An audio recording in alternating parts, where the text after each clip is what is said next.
different schedule. Yeah, please go. We've gotten to chapter 12 before we stopped. I know it's a book that should be read multiple times to, continue learning from. Yeah. But what is another good book to read after the Gita? Because I understand that there are so many other books. There's the, I'm going to say the name wrong, the Mahabharata, which the Gita is part of, but I also understand that's enormous. Yeah, Mahabharata, in fact, you are right. Bhagavad Gita is a part of Mahabharata, which has got 100,000 verses actually, Mahabharata. In that, 700 verses is this Bhagavad Gita, which is about, 700 only. So about out of 100,000. So, yeah, which is about 1%, roughly less than 1%, correct, of Mahabharata is Bhagavad Gita. Wow. So yeah, but what I recommend is, I'm just sharing the screen with you. So this is the website. If you remember, normally I'm using every time when during our classes. So this is the book which I recommend if you have time, because that is after we finish this Bhagavad Gita, and Bhagavad Gita itself, we cannot say that once you finished reading, we are done with it. As you already said that we need to do multiple. Just keep reading it, because it is a continuous source of knowledge. So Bhagavad Gita. So then Srimad Bhagavatam. So there are 18 Puranas. So out of the 18 Puranas, so this is one of the very important Puranas, Srimad Bhagavatam. So this has got 18,000 verses. So basically 12 cantos and 18,000 verses. So like the creation, the cosmic manifestation, all those things. So basically here, especially the 10th canto is where everything about Lord Krishna's birth, his childhood activities, pastimes, everything is completely there about Krishna in this. It has got 90 chapters actually. Like each chapter has got so many verses. That's all in the Bhagavad Gita. But here each canto has got so many chapters actually. So 90 chapters. So those things, if you have time, definitely this is something to read. So that's what I recommend, Srimad Bhagavatam. Okay, thank you. I also teach this Brahma Samhita after Bhagavad Gita once we finish. So this is only one. This also has got several chapters, but only 5th chapter only is available. So that one has got 62 verses. So that is about 62 verses are there. So this is the one after finishing Bhagavad Gita to read this. So this will help. And then this is then Srimad Bhagavatam, as I mentioned. Then once we finish that, if you think that, because this itself is a lot, so then Sri Chaitanya Charitamrita, so like that. But all other books are all small books. This also has got a lot of verses. Okay. It's a lot. Thank you. Yeah, thank you. So okay, we'll continue from where we stopped last week.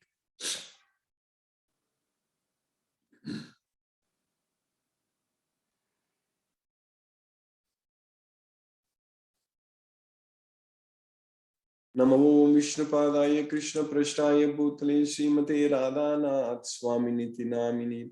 Namo Vishnupadaya Krishna Prashtaya Bhutale Srimate Bhaktivedanta Swaminiti Namini.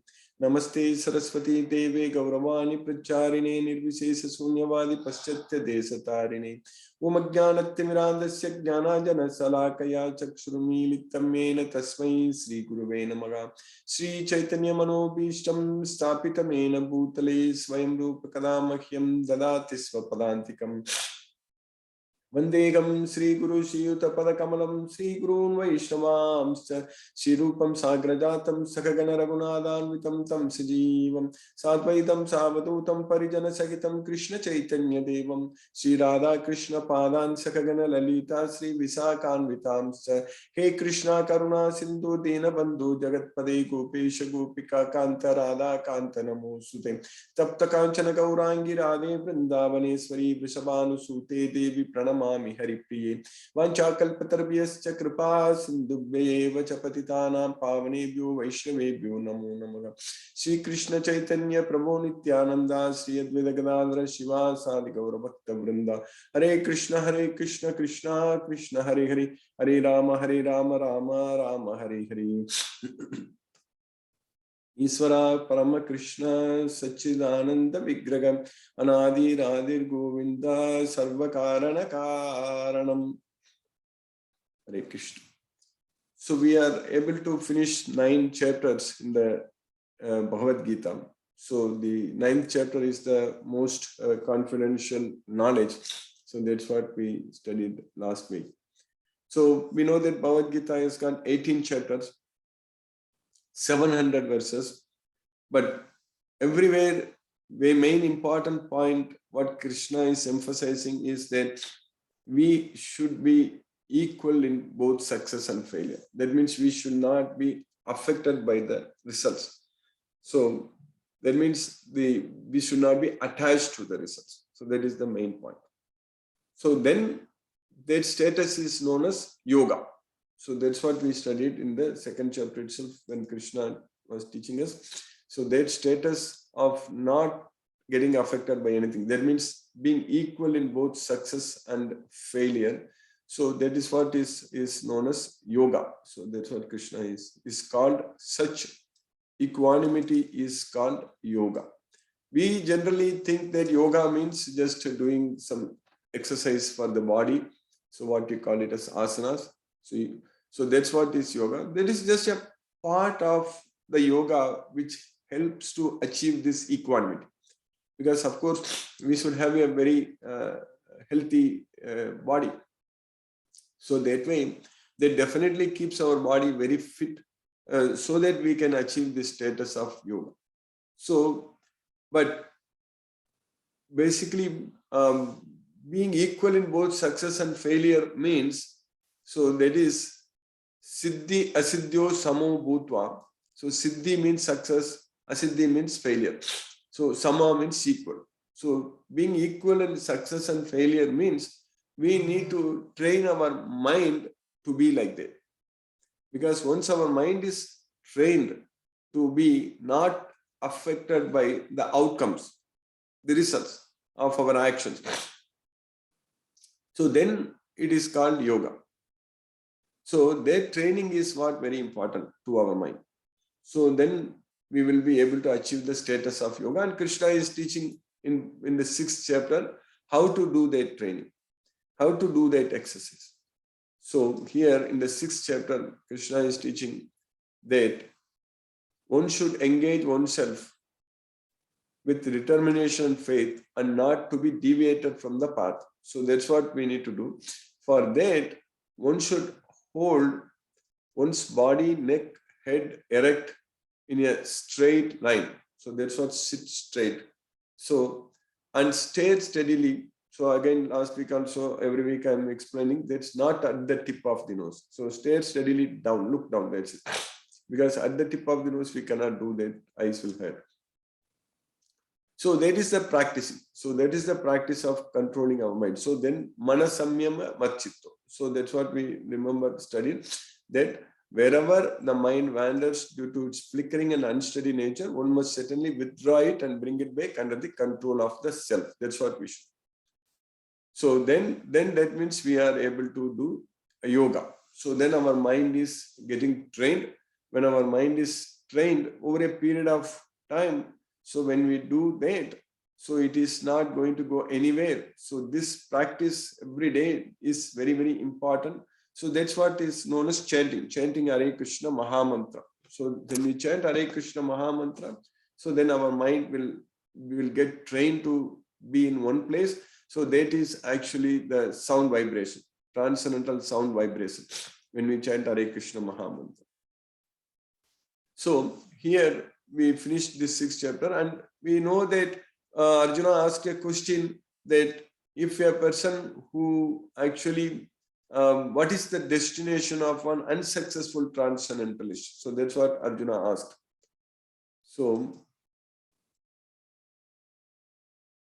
Arjuna asked, what is the destination of the unsuccessful transcendentalist who in the beginning takes to the process of self-realization with faith, but later desists due to worldly mindedness. Because that happens in this world, it's very difficult. This is the most tough thing, very difficult task to control our mind. Because Arjuna himself told Krishna that I think is more difficult than controlling the wind. That's what Arjuna told. Because even if you have hurricane, category 5 hurricane comes also, Arjuna is saying that I can go and control it, but controlling the mind is even difficult than that. That's what he is telling. So that way, Krishna also agreed. He told Arjuna that it's undoubtedly very difficult to curb the restless mind. So, Mano Durnigraham Chalam. So, Asamsayam Mahabhava Mano Durnigraham Chalam. So, it's undoubtedly difficult to control the restless mind. But by suitable practice and a detachment, it is very much possible. Abhyasena tu kaunteya vairagyena cha grihyate. So that's what that practice is what very important. So that practice comes only when with the knowledge, what we are gaining this knowledge. Because if we don't have the knowledge, then we can't practice. Like anyone who wants to become expert in some area, they have to practice. A pilot has to go through a lot of practice. So then only he or she can fly the plane. So like that, an astronaut who wants to go to the space, the International Space Station, for example, and lot of training, lot of practice is needed. Otherwise, it is not possible. So like that, a transcendentalist who wants to control the mind, who wants to achieve the peace of mind and leads a very, very happy, blissful life, not only in this world, but also to get out of this world and go to the spiritual world and live there forever. All the time, it's permanent blissful place. That's what we already studied in the 8th chapter. Also, Krishna is teaching. So, Paragat Tasmatu Bhavonyo Avyakto Vyakta Sanatanaga. Yasya Sarvesu Bhutesu Nasyatsu Na Vinashyat. So, Krishna is teaching that there is another place. So, that is free from all this. It is permanent, basically. So, in the 8th chapter, we finished that. So, that is the place we should actually go. So, Paragat Tasmatu Bhavo Anyu Avyakto Vyaktat Sanatanagam. Yasya Sarvesu Bhutesu Nasyatsu Na Vinasyati. That's what he says. So, there is, yet there is another unmanifest nature which is eternal and is transcendental to this manifested and unmanifested matter. Avyaktat Vyaktat Sanatana. It is supreme and is never annihilated. When all in this world is annihilated, that part remains as it is. And that which the Vedantists describe as unmanifest and infallible, Avyakto Kshara Ityuktaga Tamahuku Paramam Gatim Yam Prapya Nanivartamte Tadama Paramam Mama. So that which the Vedantists describe as unmanifest and infallible, that which is known as the supreme destination, that place from which having attained it, one never returns, that is my supreme abode. So that's what we understand from Bhagavad Gita, that there is a Krishna's supreme abode is there. We should go there. We should go to Krishna's abode. And that is the place where we can live there for permanently. So once we take birth there, then we are not going to die again. Whereas in this material world, if we take birth, then death is certain. So that is, we are going to die again. But that's what in the 2nd chapter also, Krishna says that Jatasyagi Dhruvo Mrityu Dhruvam Janma Mritasya. One who has taken his birth is sure to die, and after death, one is sure to take birth again. Therefore, in the unavoidable discharge of your duty, one should not lament. So that's what Krishna is teaching. So that way, in the material world, that is true. But if we take birth in the spiritual world, then there is no death. So that's what we need to understand. So for that reason, Krishna is teaching us that, like in the 15th chapter, he is teaching that Narupamasyeha tathopalapyate. So he says that he is comparing this world, this earth, to an inverted banyan tree. So that's what. So its root is actually, its main root is starting from the spiritual world and it's coming down. And all the other branches also has got the roots. So those roots are going downwards and binding to this earth. So what Krishna is teaching us there. So that is the real form of this tree cannot be perceived in this way. No one can understand where it ends, where it begins, and where its foundation is. So that is about our life in this material world. So we don't know how we came here, so where it begins, where it ends. So one thing we know that we are very strongly rooted to this material world. So now what Krishna is teaching here is that with determination, one must cut down this strongly rooted tree with the weapon of detachment. So that's what we need to have is the weapon of detachment. So that is known as Asanga Sastra. Asanga Sastra means weapon of detachment. So thereafter, one must seek that place from which, having gone, one never returns. And there surrender to that Supreme Personality of Godhead, from whom everything began and from whom everything has extended since time immemorial. So that's what one should do. So one should seek to go to the place, having gone, one never returns. Tatat param tatat padam tat parimargitavyam yasmin gata nanivartanti bhuya. That's what Krishna is. So, and how that is going to happen? So those who are free from false prestige, illusion, and false association, who understand the eternal, who are done with material lust, who are freed from the dualities of happiness and distress, and who unbewildered know how to surrender unto the Supreme Person, attain to that eternal kingdom. So we need to achieve all these qualifications. To attain that eternal kingdom, we need to achieve all these qualifications. So then only we can actually go there.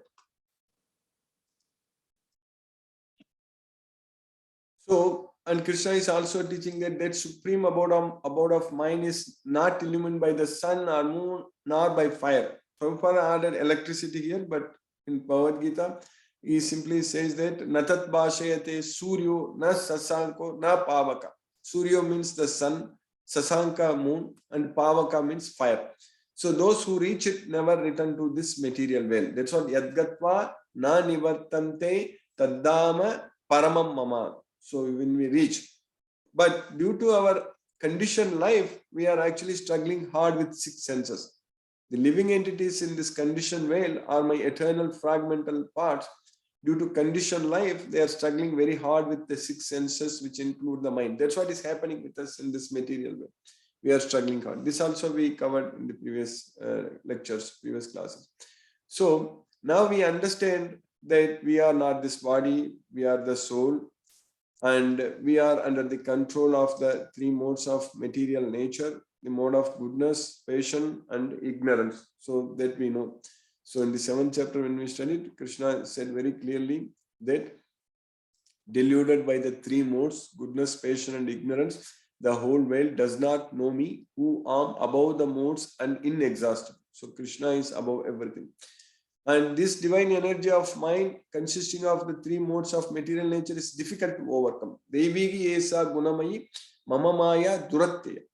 But those who have surrendered unto me can easily cross beyond it. So that's why we need to understand. We need to understand, get the knowledge of Bhagavad Gita and realize that Krishna is the Supreme Personality of Godhead and surrender unto Krishna with love and devotion, not out of fear. That's what we need to do. So the word surrender here, that doesn't mean that you are out of fear. We are surrendering, not like that. Because Bhagavad Gita itself, Krishna is teaching us that Vitaraga Bhaya Krodha Manmayama Upashitaga. That's what he says. So one who is freed from attachment, fear, and anger. So that is the way to surrender unto Krishna. Vitaraga Bhaya Krodha. So that is the way one should surrender unto Krishna. So he says that being freed from attachment, fear, and anger, being fully absorbed in me and taking refuge in me. So the taking refuge in me means surrendering unto Krishna means it is with love and devotion, not out of fear and anger, but with love and devotion. So we need to develop that love towards Krishna. So because he is the eternal supreme person and he is always with us, he's our constant companion. All the time Krishna is with us. So that way we should actually, Krishna is teaching here that by doing like this, being freed from attachment, fear and anger, being fully absorbed in me and taking refuge in me, many persons in the past became purified by knowledge of me, and thus they all attained transcendental love for me. That's what Krishna is. So that way, if we are able to develop that love towards Krishna, so that is the important thing, then we are going to gain the intelligence. So by which we are going to go to Krishna. That's what we are going to study in the 10th chapter today. Today we are going to study 10th chapter. So there Krishna is teaching very clearly, if we have that love and devotion towards Krishna, so then Krishna will give us the intelligence by which we can actually go to Krishna. So that knowledge is very important. This knowledge of Bhagavad Gita only, we are understanding about Krishna and we are able to understand our relationship with Krishna, and we are able to actually connect with Krishna and develop that love towards Krishna, because all such things are possible with the knowledge. With the knowledge, we know that we are the soul and Krishna is the super soul. So he is Paramatma. He says that Krishna says in Bhagavad Gita that he is the Paramatma. He is the super soul. He is the Upadrashta, Anumanta, Bharta, Bhokta, Maheswara. He is the overseer, permitter, maintainer, and enjoyer and controller, and he is Paramatma. So he is known as Paramatma, means the super soul. So Krishna is also known as Purushottama. So that means he is the supreme person. So when we are able to understand this knowledge that Krishna is the supreme person, and when we are able to develop that love towards Krishna, so then actually we will be able to surrender ourselves with love and devotion. So not out of fear and anger. So now starting the 10th chapter, the very first sloka, Krishna tells Arjuna that, O mighty armed Arjuna, because you are my dear friend, for your benefit I shall speak to you further, giving knowledge that is better than what I have already explained. So, Bhuya eva mahabhago shunume paramam vachaga. Because yatteham priyamanaya, because you are dear to me, for your benefit, hitakamiya, for your benefit I am giving this knowledge. So Krishna wants to give this knowledge for everyone, to everyone. But only those who can listen to him, those who have faith on this Bhagavad Gita. We already studied in the 4th chapter. The only qualification needed to study Bhagavad Gita is Shraddha, only faith. So if we have faith, we'll get this knowledge. So that's why even in the 9th chapter, first sloka also, we studied that Krishna told, I am giving you this knowledge today because you are not envious of me. So those who don't believe in Krishna, who have no faith on Krishna, they can't even get this knowledge. They can read, they can have this book with them, but they're not going to get anything if without faith on Krishna. So that's why here Krishna is teaching that I love you so much, you love me, so you are dear to me. So I'm giving you this knowledge. No one knows me fully. So even the demigods, these are the living entities, the species, they are above us. There are many planets, actually, we understand from Bhagavad Gita. So heavenly planets and middle level earthly planets and hellish planets, all kinds of planets are there. So they have much more control than us. So that's what we are also looking with our modern science, whether other planets there is life or not. But for sure here Krishna is teaching there. So those demigods or even the great sages, they don't know about me. So only I know. But anyone who knows me, that I am the unborn, as the beginningless, as the supreme Lord of all the worlds. So then he is freed from all sins. So that's what we need to understand. If you know that Krishna, if you know about Krishna, that he is the Yomam Ajam Anadim Cha Veti Loka Maheswara. So I am the unborn, Ajam, I am the Anadim, I am beginningless. So I am the Maheswara, the supreme controller. So anyone knows this, so then he is freed from all sins. That's what is going to happen. So even if we know, Krishna says about him in the 4th chapter also we studied that Janma Karma Cha Me Divyam Evam Yo Veti Tatpadam.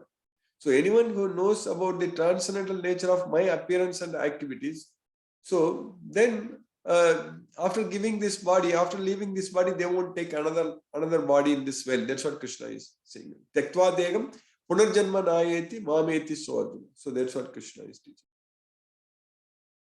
So, but Krishna is teaching here that all these things are coming from me. Intelligence, knowledge, freedom from doubt and delusion, forgiveness, truthfulness, control of the senses, control of the mind, happiness and distress, birth, death, fear, fearlessness, non-violence, equanimity, satisfaction, austerity, charity, fame and infamy. All these various qualities of living beings are created by me alone. So that's what he says.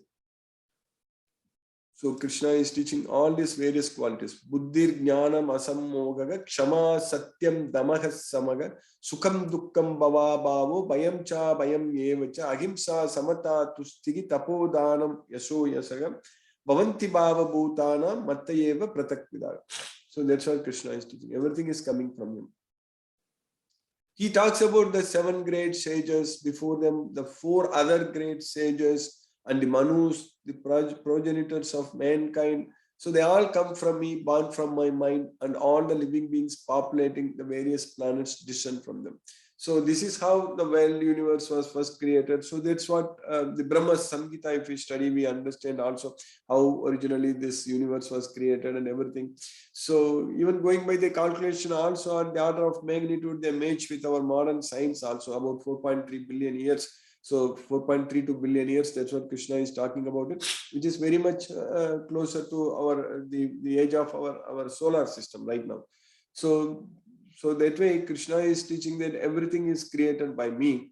But anyone who knows this completely, who is factually convinced of this opulence, so that's what is the vibhuti. So this chapter is opulence of the absolute. So opulence of the absolute. So that vibhuti, the Sanskrit meaning for that is actually vibhuti. So Krishna is saying that etan vibhutim yogam cha, etan vibhutim. So anyone who understands all this, my opulence, so that's what etan vibhutim yogam cha. One who is factually convinced of this opulence and mystic power of mind, he engages in unalloyed devotional service. Of this, there is no doubt. So there is na samsegam. That's what of this, there is no doubt. Yujyate na atra samsegam. So there is no doubt about it. So that way, Krishna is teaching here is that I am the source of all spiritual and material worlds. Everything emanates from me. Aham sarvasya prabhavo mattaga sarvam pravartate. Iti matva bhajante mam buddha bhava samanvitaga. The wise who perfectly know this engage in my devotional service and worship me with all their hearts. So that's what Krishna is teaching. Iti matva bhajante mam buddha bhava samanvitaga.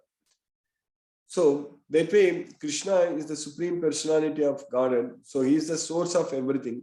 And what he says here is that the thoughts of my pure devotees dwell in me. Their lives are fully devoted to my service. And they derive great satisfaction and bliss from always enlightening one another and conversing about me. That's what will happen. When we get this knowledge, when we understand this entire Bhagavad Gita, when we realize that we are not the body, we are the soul. And with this knowledge of Bhagavad Gita, when we understand very well that Krishna is the supreme personality of Godhead, when we are able to develop that loving relationship with Krishna, so at that point of time, for us, everything will be centered around Krishna. So whatever we do in our daily life, all our activities, everything, because when we are able to live based on the instructions given in Bhagavad Gita, all our activities, when we are able to perform all our activities based on the principles of Bhagavad Gita, so then everything is going to be centered around Krishna only. So that's why at that time, the thought, even this chanting Hare Krishna Maha Mantra also, when we do that, so we are going to fully think about Krishna. So that's why our thoughts will dwell in Krishna. So that's why the thoughts of my pure devotees dwell in me. And then our lives are dedicated to Krishna. So that's why Madgata Prana. Machita, Madgata Prana, Bodhayantaga Parasparam, Kadayantascha Maham Nityam. So they enlighten one another. So Bodhayantaga Parasparam by conversing about me. Kadayantascha Maham Nityam. So they derive great satisfaction and bliss. Tushyanticha, Ramanticha. That's what Krishna is teaching. So this is very important sloka in the 10th sloka, 10th chapter, 10th sloka and 11th sloka. They are all very important. Krishna is saying that to those who are constantly devoted to serving me with love, I give the understanding by which they can come to. So this is the very important sloka, because we understood until now that we are not the body, we are the soul. We are in this material world. We are suffering, struggling. This material world is a dukkhalayam asasvadam. It's a miserable place. It's a temporary miserable place. So all such things we are studying and understanding very well. So there is no doubt about it. Birth, old age, disease and death, they are our real problems, because getting this body itself and struggling in this material world. So that's what is our real problem. So now we need to get out of this world. That means we should not be taking birth again in this world. When we die, that we should not be taking another material body. So another material life, material body. So that is going to, again, we need to die. So again, we need to suffer and struggle. And unfortunately, this is going on forever. So if you go back in the past, we don't know anything of before this birth, but we have died so many times. And if we let this go, let this continue, then we will keep taking birth and dying, all these things. That's what is going to continue. So what Krishna is teaching here, that if we get this knowledge and if we understand that he is the Supreme Lord, and if we are able to develop that loving relationship, that's why constantly devoted to serving me with love. So if you are able to serve Krishna with love, then we will get the understanding, that is the knowledge. So we will get, Krishna gives the understanding by which we can go to Krishna. So to show them special mercy, I, dwelling in their hearts, destroy with the shining lamp of knowledge the darkness born of ignorance. So all the problems for our suffering in this material world is ignorance. Ajnanena avritam jnanam tena muhyanti jantamaga. That's what in the 5th chapter we studied. Krishna says that I don't take responsibility for anyone's good or bad deeds. Everything is because of ignorance. So we are under ignorance. Without the knowledge of Bhagavad Gita, without the knowledge that we are the soul, we are under ignorance. So Krishna is teaching here that I, dwelling in their hearts, I destroy the darkness of ignorance with the shining lamp of knowledge. So that's what we are gaining this knowledge. So day by day, when we understand this Bhagavad Gita fully, so our material attachments are slowly getting away from us, because our spiritual goal becomes very strong. So we know that we are the soul. So we know that this life is going to come to an end. That everybody knows that, everyone knows that they are going to die. But are we using this life for the right purpose? That's what is the main thing. Are we using the time, energy, resources, what we have, for which is going to help ourselves to free from this material bondage? So if we are not, then that means we are just wasting this life. This human life is a very, very precious, very rare opportunity. If we don't use it in the right way, so that means we are wasting it. So that way, here Krishna is saying that he gives the knowledge. So that's what we are gaining, this knowledge. And all our ignorance is getting dispelled because of that. So that's how Krishna finishes here in the 10th chapter. He talks. Now Arjuna is again asking. So until now, so this Krishna started giving answer to Arjuna's question. That one question in the 8th chapter. So for that, we have actually, now we finished only now. Krishna finished the answering only now. So in the 8th chapter, so what Arjuna asked Krishna in the 8th chapter, Arjuna asked the question here that, and how can those engaged in devotional service know you at the time of death? So that's what he asked. So he asked many questions actually, but everything Krishna answered in the next 2 slokas. So what is Brahman? What is the self? What are the fruitive activities? What is this material manifestation? And what are the demigods? And all such things. And for this particular question, so who is the Lord of sacrifice? And how does he live in the body? And how can those engaged in devotional service know you at the time of death? So for that, Krishna started answering. So now In next, these all these slokas. So starting from this fifth, third sloka here. So this 8th chapter has got 28 slokas. So basically 26 slokas Krishna is answering here. Then the 9th chapter has got 34 slokas. So that's what in the 9th chapter. So this has got 34 slokas. So 34 and 26. So basically 60 slokas together. So Krishna is continuously answering. Arjuna is not asking any question in between at all.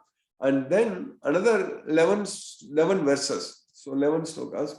So here, so that means 71 verses. So Krishna is answering Arjuna's that one question, basically how to know him at the time of death. Now we have understood so much about Krishna. So that's why the first until 6th chapter, Krishna was explaining only about ourselves. So if we go through the chapter 2, 3, 4, 5, 6, all such things, all the knowledge is only about ourselves, the soul, ourselves. So then starting from the 7th chapter, now until now, we are studying even 11th, 12th, everything is about Krishna, the Supreme Lord. So much of knowledge we are gaining. So now Arjuna is actually saying that, Arjuna said, you are the Supreme Personality of Godhead, the ultimate abode, the purest, the absolute truth. You are eternal, the eternal, transcendental, original person, the unborn, the greatest. All the great sages such as Narada, Asita, Devala, and Vyasa confirm this truth about you, and now you yourself are declaring it to me. So that's what Arjuna told Krishna.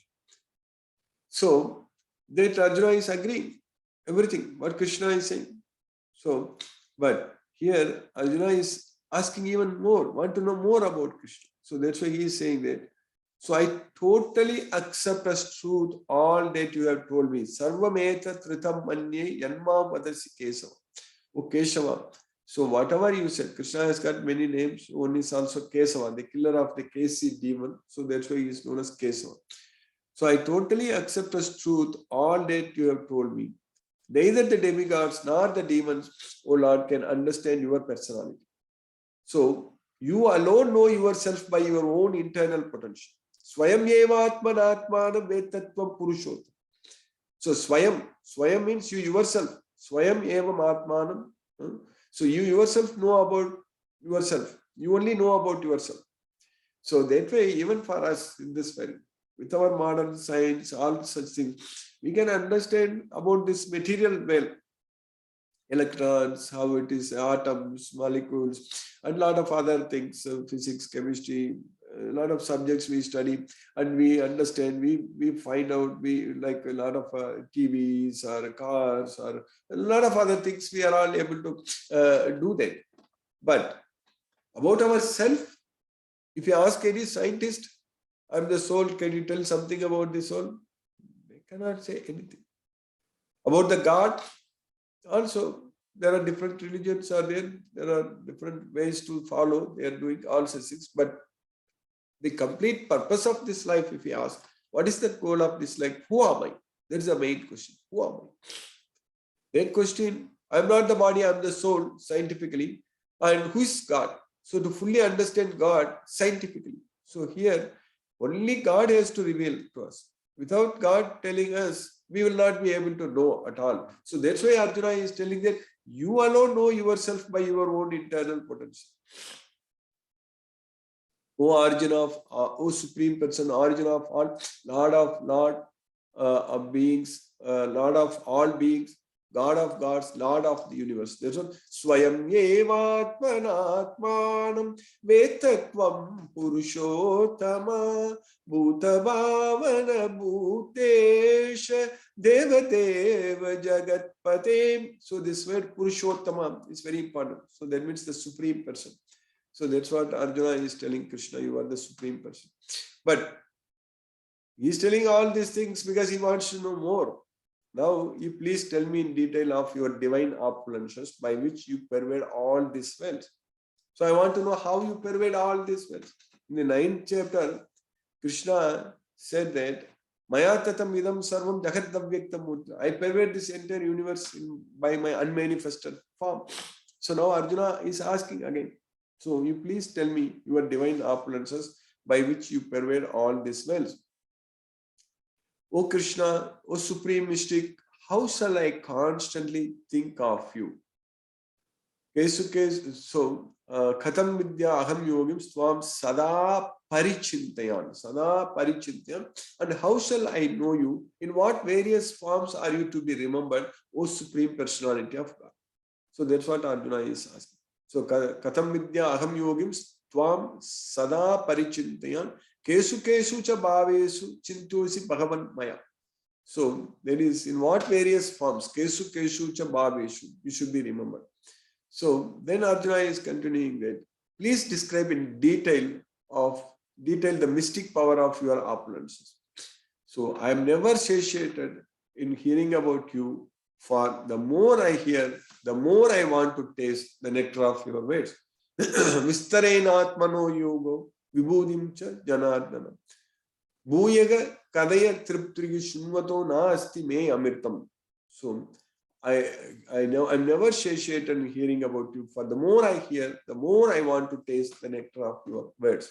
So that's what is very important. When we understand that about the Supreme Lord more and more, so that's what we are gaining. We are gaining in this Bhagavad Gita the knowledge about God, the knowledge about Krishna, the knowledge about ourselves, the knowledge about the three modes of material nature, how they are controlling us, how they are forcing us to perform activities in this life.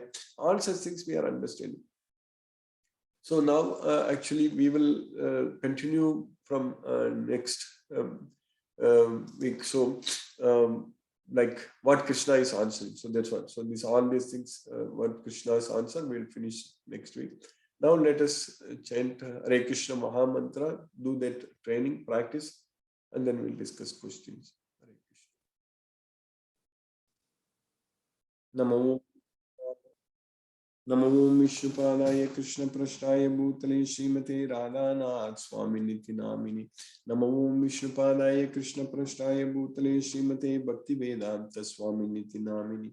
Namaste Saraswati Devi Gauravani Pracharini Nirvishesa Sunyavadi Paschatya Desatarini. Om Jnanatimirandasya Jnananjana Salakaya Chakshurunmilitamena Tasmai Sri Guruve Namaha. Jai Shri Krishna Chaitanya Prabhu Nityananda Shri Advaita Gadadhara Shiva Sadi Gaura Bhakta Vrindam. So while chanting this mantra, we need to focus on this sound vibration. Our mind goes here and there. Again, bring it back and focus on that sound. Hare Krishna, Krishna Krishna, Hare Hare, Rama Rama, Hare Hare Krishna, Krishna Krishna, Hare Hare, Rama Rama, Hare Krishna, Krishna Krishna, Hare Hare, Rama Rama, Hare Krishna, Krishna Krishna, Hare Hare, Rama Rama, Hare Krishna, Krishna Krishna, Hare Hare, Rama Rama, Hare Krishna, Krishna Krishna, Hare Hare, Rama Rama, Hare Krishna, Krishna Krishna, Hare Hare, Rama Rama, Hare Krishna, Krishna Krishna, Hare Hare, Rama Rama, Hare Krishna, Krishna Krishna, Hare Hare, Rama Rama, Hare Krishna, Krishna Krishna, Hare Hare, Rama Rama, Hare Krishna, Krishna Krishna, Hare Hare, Rama Rama, Hare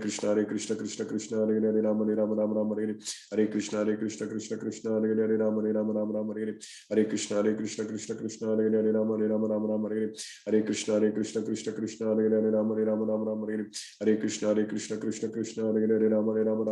Krishna Krishna, Hare Hare, Rama Rama, Hare Krishna, Krishna Krishna, Hare Hare, Rama Rama, Hare Krishna, Krishna Krishna, Hare Hare, Rama Rama, Hare Krishna, Krishna Krishna, Hare Hare, Rama Hare. Hare Krishna, Krishna Krishna, Hare Hare, Rama Rama, Hare Krishna, Krishna Krishna, Hare Hare, Rama Rama, Hare Krishna, Krishna Krishna, Hare Hare, Rama Rama, Hare Krishna, Krishna Krishna, Hare Hare, Rama Rama, Hare Krishna, Krishna Krishna, Hare Hare, Rama Rama, Hare Krishna, Krishna Krishna, Hare Hare, Rama Rama, Hare Krishna, Krishna Krishna, Hare Hare, Rama Rama, Hare Krishna, Krishna Krishna, Hare Hare, Rama Rama, Hare Krishna, Krishna Krishna, Hare Hare, Rama Rama, Hare Krishna, Krishna Krishna, Hare Hare, Rama Rama, Hare Krishna, Krishna Krishna, Hare Hare, Rama Rama, Hare Krishna, Krishna Krishna, Hare Hare, Rama Rama, Hare Krishna, Krishna Krishna, Hare Hare, Rama Rama, Hare Hare. Hare Krishna, Krishna Krishna, Hare Hare, Rama Rama, Hare Hare. Hare Krishna, Krishna Krishna, Hare Hare, Rama Rama, Hare Hare. Hare Krishna, Krishna Krishna, Hare Hare, Rama Rama, Hare Hare. Hare Krishna, Krishna Krishna, Hare Hare, Rama Rama, Hare Hare. Hare Krishna, Krishna Krishna, Hare Hare, Rama Rama, Hare Hare. Hare Krishna, Krishna Krishna, Hare Hare, Rama Rama, Hare Hare. Hare Krishna, Krishna Krishna, Hare Hare, Rama Rama, Hare Hare. Hare Krishna, Krishna Krishna, Hare Hare, Rama Rama, Hare Hare. Hare Krishna, Krishna Krishna, Hare Hare, Rama Rama, Hare Hare. Hare Krishna, Krishna Krishna, Hare Hare, Rama Rama, Hare Hare. Hare Krishna, Krishna, Hare Hare, Rama Hare Hare. Hare Krishna, Krishna, Hare Hare, Rama Hare Hare. Hare Krishna, Krishna, Hare Hare, Rama Hare Hare. Hare Krishna, Krishna, Hare Hare, Rama Hare Hare. Hare Krishna, Krishna, Hare Hare, Rama Hare Hare. Hare Krishna, Krishna, Hare Hare, Rama Hare Hare. Hare Krishna, Krishna, Hare Hare, Rama Hare Hare. Hare Krishna, Krishna, Hare Hare, Rama Hare Hare. Hare Krishna, Krishna, Hare Hare, Rama Hare Hare. Hare Krishna, Krishna, Hare Hare, Rama Hare Hare. Hare Krishna, Krishna, Hare Hare, Rama Hare Hare. Hare Krishna, Krishna, Hare Hare, Rama Hare Hare. Hare Krishna, Krishna, Hare Hare, Rama Hare Hare. Hare Krishna, Krishna, Hare Hare, Rama Hare Hare. Hare Krishna, Krishna, Hare Hare, Rama Hare Hare. Hare Krishna, Krishna, Hare Hare, Rama Hare Hare. Hare Krishna, Krishna, Hare Hare, Rama Hare Hare. Hare Krishna, Krishna, Hare Hare, Rama Hare Hare. Hare Krishna, Krishna, Hare Hare, Rama Hare Hare. Hare Krishna, Krishna, Hare Hare, Rama Hare Hare. Hare Krishna, Krishna, Hare Hare, Rama Hare Hare. Hare Krishna, Krishna, Hare Hare, Rama Hare Hare. Hare Krishna, Krishna, Hare Hare, Rama Hare Hare. Hare Krishna, Krishna, Hare Hare, Rama Hare Hare.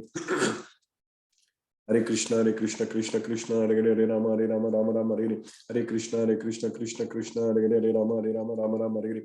Hare Krishna, Krishna, Hare Hare, Rama Hare Hare. Hare Krishna, Krishna, Hare Hare, Rama Hare Hare. Hare Krishna, Krishna, Hare Hare, Rama Hare Hare. Hare Krishna, Krishna, Hare Hare, Rama Hare Hare. Hare Krishna, Krishna, Hare Hare, Rama Hare Hare. Hare Krishna, Krishna, Hare Hare, Rama Hare Hare. Hare Krishna, Krishna,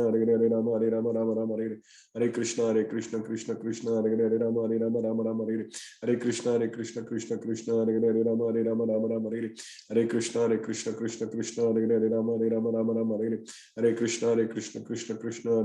Rama Hare Hare. Hare Krishna, Krishna, Hare Hare, Rama Hare Hare. Hare Krishna, Krishna, Hare Hare, Rama Hare Hare. Hare Krishna, Krishna, Hare Hare, Rama Hare Hare. Hare Krishna, Krishna, Hare Hare, Rama Hare Hare. Hare Krishna, Krishna, Hare Hare, Rama Hare Hare. Hare Krishna, Krishna, Hare Hare, Rama Hare Hare. Hare Krishna, Krishna, Hare Hare, Rama Hare Hare. Hare Krishna, Krishna, Hare Hare, Rama Hare Hare. Hare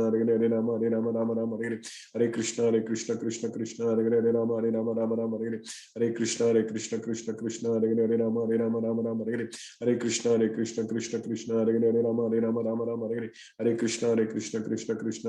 Krishna, Hare Hare, Rama Hare Hare. Hare Krishna, Krishna, Hare Hare, Rama Hare Hare. Hare Krishna, Krishna, Hare Hare, Rama Hare Hare. Hare Krishna, Krishna, Hare Hare, Rama Hare Hare. Hare Krishna, Krishna, Hare Hare, Rama Hare Hare. Hare Krishna, Krishna, Hare Hare, Rama Hare Hare. Hare Krishna, Krishna, Hare Hare, Rama Hare Hare. Hare Krishna, Krishna, Hare Hare, Rama Hare Hare. Hare Krishna, Krishna, Hare Hare, Rama Hare Hare. Hare Krishna, Krishna, Hare Hare, Rama Hare Hare. Hare Krishna, Krishna, Hare Hare, Rama Hare Hare. Hare Krishna, Krishna, Hare Hare, Rama Hare Hare. Hare Krishna, Krishna, Hare Hare, Rama Hare Hare. Hare Krishna, Krishna, Hare Hare, Rama Hare Hare. Hare Krishna, Krishna, Hare Hare, Rama Hare Hare. Hare Krishna, Krishna, Hare Hare, Rama Hare Hare. Hare Krishna, Krishna Krishna, Hare Rama, Rama Rama, Hare Krishna, Krishna Krishna, Hare Rama, Rama Rama, Hare Krishna, Krishna, Hare Rama, Rama, Hare Krishna, Krishna, Hare Rama, Rama, Hare Krishna, Krishna, Hare Rama, Rama, Hare Krishna, Krishna, Hare Rama, Rama, Hare Krishna, Krishna, Hare Rama, Rama, Hare Krishna, Krishna, Hare Rama, Rama, Hare Krishna, Krishna, Hare Rama, Rama, Hare Krishna, Krishna, Hare Rama, Rama, Hare Krishna, Krishna, Hare Rama, Rama, Hare Krishna, Krishna, Hare Rama, Rama, Hare Krishna, Krishna, Hare Rama, Rama, Hare Krishna, Krishna, Hare Rama, Rama, Hare Krishna, Krishna, Hare Rama, Rama, Hare Krishna, Krishna, Hare Rama, Rama, Hare.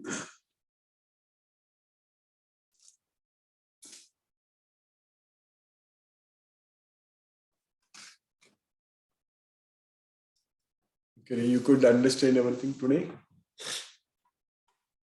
I could hear everything, but I've got a question, although now I can't figure out how to see my notes. Where are my notes? There they are. So something you brought up today, and you've brought it up in the past too, is that there are other planets on which there's Krishna's abode, and then there's the various planets on which the demigods reside. It seems somewhat clear from context that Krishna's abode is non-physical, but it sounds like the planets on which the demigods reside are physical, like they're planets out there that we could find theoretically. Exactly. You are right. Okay. Yes. They are material planets still. They are all made up of material planets. Yes. Only Krishna is, as you said, that it is beyond this material world. Yes. So yeah, you're right. Even those demigods, even we can also become demigods when we go there. Actually, the soul can become.